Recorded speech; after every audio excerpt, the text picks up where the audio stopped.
Hi everyone, welcome back to my channel. I'm excited to see you here. It is 2021. It's time to put 2020 behind us and wish for better things. I hope you had a lovely new year, whatever you were doing, and I hope you and your loved ones are safe and well. Today I wanted to share with you my most used products of 2020. My philosophy going into this year is definitely less but better. That is something I really intend on highlighting here on my channel, making the most of independent beauty as well as tried and tested beauty heroes, products that have been around since the dawn of time that I still think are yet to be beaten.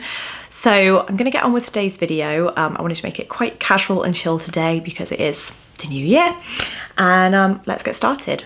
So I feel like I'm probably not going to do this in any particular order. I feel like when I was looking back through my content, there's definitely things that I have used a lot at the beginning of the year and perhaps not so much now, but as a general feeling, these are products I feel like I am still loving, I've used throughout 2020 and think they are all fantastic products. So the first one is a foundation. I remember when this first came out, I was so excited because I just knew in my bones it was going to be good. And it is the McGrath Labs Skin Fetish Sublime foundation. I wear the shade, which one is it? Light medium 8, which is quite like a peachy tone. The bottle's beautiful, love the packaging. I just feel like, yes, this is a very, very pricey foundation, but if you want your foundation to look as close to real skin on a really good day with medium coverage that has a slight glow to it, this is what I think you get with this foundation. I know it's kind of, some people love it, some people not so fussed. For me, this was everything I was looking for in a foundation. I feel like it compares kind of similar to Giorgio Armani Luminous Silk, but there's something in this that almost feels thinner, like the texture is almost more liquid, I would say, even more so than Armani Luminous Silk. But I love this foundation. I just find it always makes my skin look like a really, really good skin day. However, that being said, I feel like as the year progressed, and obviously with a lot of us staying at home, I found myself reaching more for concealer instead of a foundation. So just a bit of moisturizer and concealer, and that's something I still feel totally comfortable with and kind of like the way that looks on my skin. Next up is a concealer that it's fair to say I'm obsessed with. I feel like it's changed my life. I don't know if I've had a concealer as good as this one, maybe ever. It's quite a statement. It is the Forever Skin Correct Dior concealer. It comes in, I think it's either 25 or 30 shades. I'll correct that on the screen. Love the formula. I love this so much. It's also the concealer I have in my Pro Kit. I just think it's liquidy, creamy. The coverage is so buildable. This isn't the concealer I would use to cover spots, but for under eye darkness, countering out redness, balancing redness, correcting skin tone, it is such a phenomenal concealer and it wears beautifully. I think it looks better, just as good at the end of the day as it does at the beginning of the day. It's long lasting. I don't mind the doe foot. I feel like everything about this is, it's also the fact that I can use very little when I want to use very little. So if I'm having a good skin day, I can kind of use the tiniest bit of this and just get the coverage where I want it. And like I said, this is definitely a favourite in my Pro Kit as well. So I think when I look back through my content, this has appeared maybe in 90% of my content. So that is a testimony to how much I love it. And yeah, I can't see anything beating this to the post, if I'm honest. So another product that is definitely a firm favourite, and I think I've probably loved this for several years now, is the Nudestix Nudies, the all over face colour. So I have some here. What I love about these is they come in a matte formulation and a more dewy formulation, so you can actually choose your preference. They come in these little sticks. It does have a brush, which I have to say I never use, but just in case you didn't know, you can actually pop the brush off, she says, and you can actually take the brush off so you can clean it. So I do really like the fact that they've made sure you can actually use this hygienically if you did want to use the brush. I think what's so good about these is as a cream blush, they actually last quite a long time, and all the colours, so like Bondi Bay is definitely one I love as a bronzer, as an eyeshadow. They really do last and they work as great shades across the board in terms of eyes, lips and cheeks, rather than some just being good for lips or some just being good for eyes, etc. In the nude is a really beautiful one. I love this colour on the lips. This is such a nice peachy nude. Again, great when you just want a little bit of something on your cheeks. Sunset Strip is a really nice bright coral that I actually layer a lot with Bondi Bay, and the sun-kissed colour. It just mimics that kind of look of soft sunburn on the skin when it's kind of, the skin is just slightly catching a bit too much sun, which I really like that look, especially on the bridge of my nose. And again, I just find myself, whenever I am depotting things down into palettes for myself, whether it's my Pro Kit, these go a long way. I can kit split these 3-4 times over. If you'd like to see a video on creating your own personal palette, let me know in the comments if that's something you'd like to see, because I'm thinking of doing a video on how to kind of get your perfect minimal makeup edit for this year. But Nudestix Nudies, I just always come back to them. They're so good. There are a couple of brands I definitely think in 2020 that I went back to time and time again. I fell in love with one product, one formula, and then found myself discovering the whole range and predominantly kind of loving everything I tried. One of those brands for me is EmCosmetics. I just think everything they've come out with, I love. It's like they've made it with me in mind and the kind of makeup looks I like to do on other people and to wear on myself. The Serum coloured drop blushes, I always say it wrong. These are just the most beautiful colours, so many different tones. Again, I use them in my Pro Kit as well, depotted down into click pens, and they are the kind of blush I feel you can wear and not really need a highlighter because you get such a juicy, glowy looking skin. And yeah, they're just phenomenal. And again, one of those products I found myself coming back to time and time again in 2020. When I looked at my content, they were in so many of my videos, so many of my red carpet looks, and I just think they're such a nice product. So another one that might be definitely later, I feel like towards the end of 2020, so it was a later discovery, but I think if I found this at the beginning of the year, I feel I could quite comfortably say I would still be wearing it now, and I feel like I would have worn it all year long.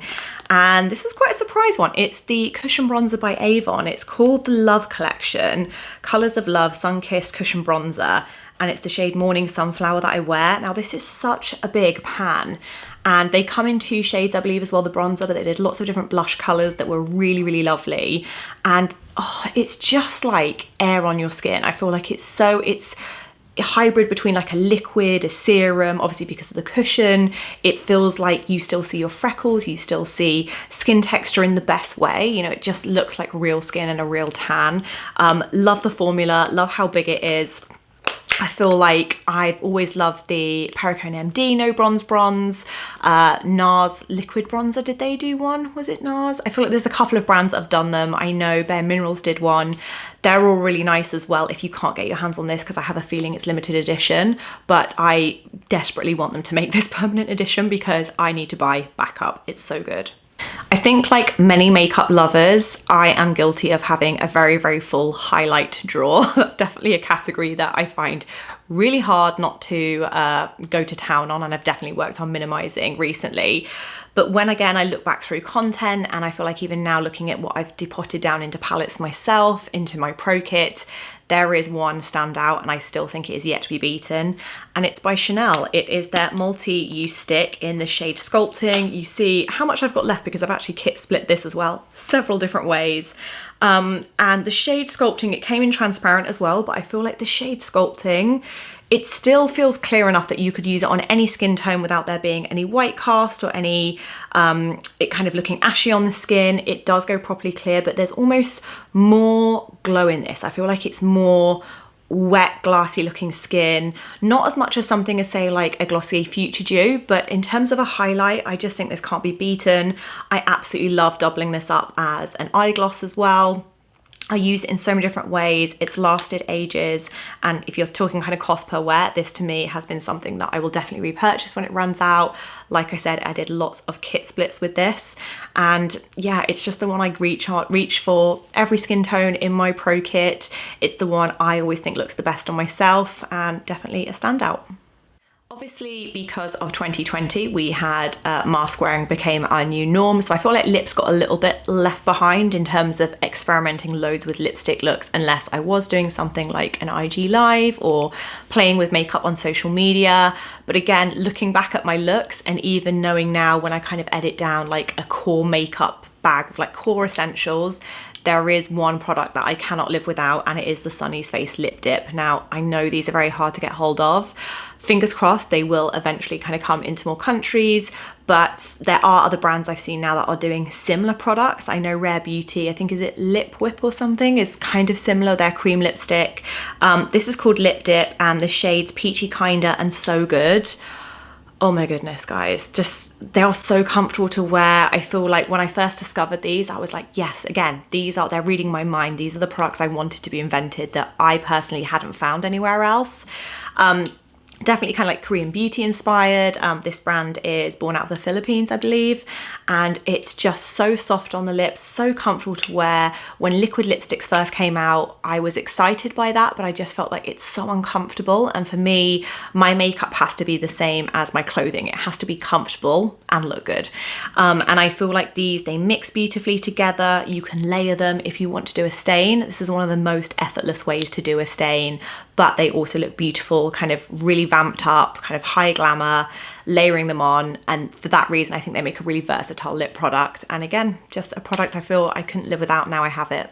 So another brand I think that also sits in the same category as EmCosmetics for me, that across the board there are a lot of products they do that I just love, is Trini London. And I feel like it's one of those brands that isn't particularly well known. I don't think it gets the credit it deserves, but the whole concept is that everything comes in these little click pots, so you can kind of clip them on top of each other, just take what you need, which is really genius. Their eye shades, I actually put all my favorite eye shades into an Artist Kit Company palette because I think they're so good.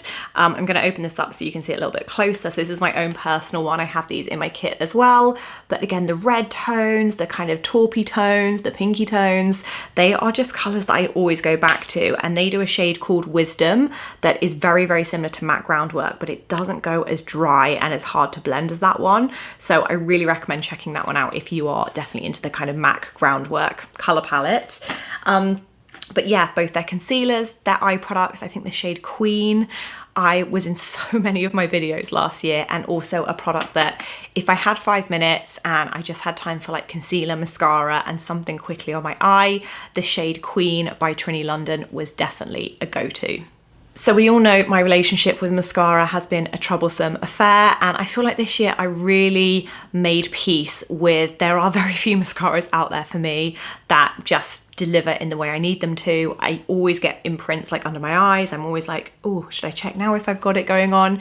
But I did discover the Thrive Causemetics liquid lash extensions, and oh, this mascara is so good. It's one of those ones that I feel like in the past when I'd find a mascara that I loved, it was usually waterproof, so then it would be a real pain in the butt to get off at night.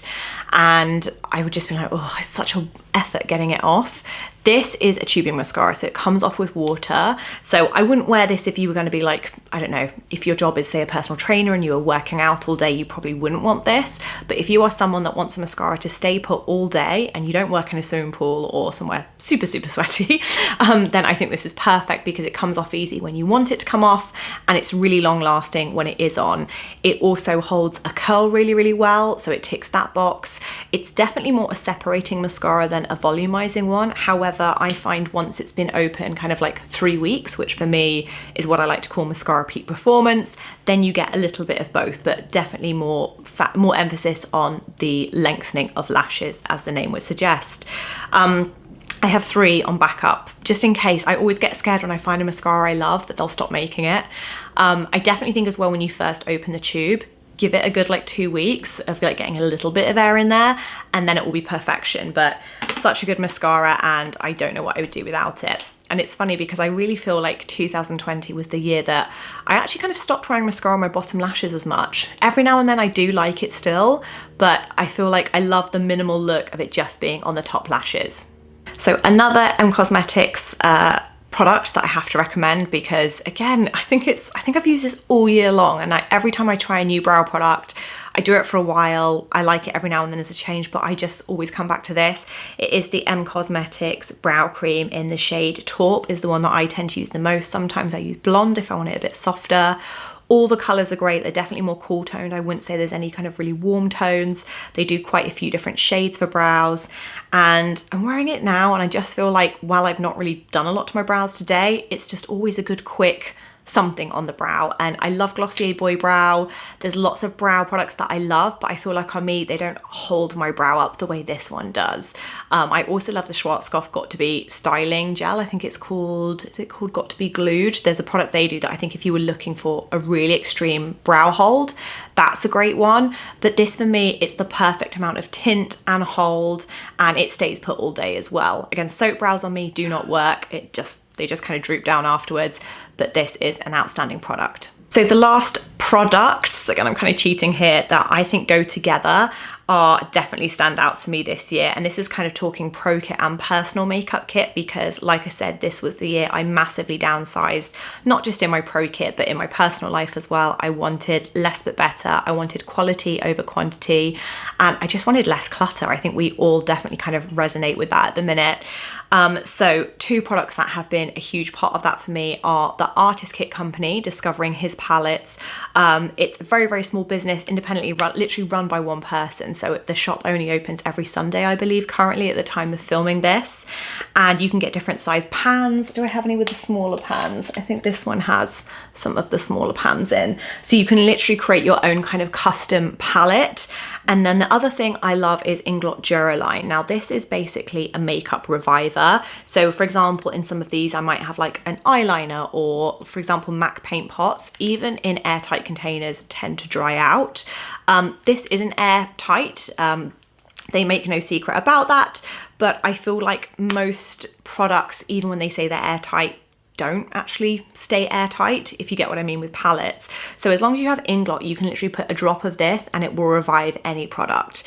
Brow creams, eyeliners, cream eyeshadows, anything that kind of dries down solid and then generally falls out of a palette, this will bring it back to life. And it looks like it looks like a nail varnish, but it has a little pipette inside. And when it's literally a dot, a tiny dot. So this will last you ages. I have one in my pro kit and one in my personal makeup now, because I just use so much of my own makeup now is put into these palettes, just because, I mean, that is like 20 products in these two little credit card size pans, and I use them. It makes it really easy to have fun with my makeup, customize, get more out of my makeup, and kind of get a bit more creative. So Inglot Duraline is a makeup mixing liquid basically. It's by Inglot, so it should be easy to get hold of online if you can't get it at a store.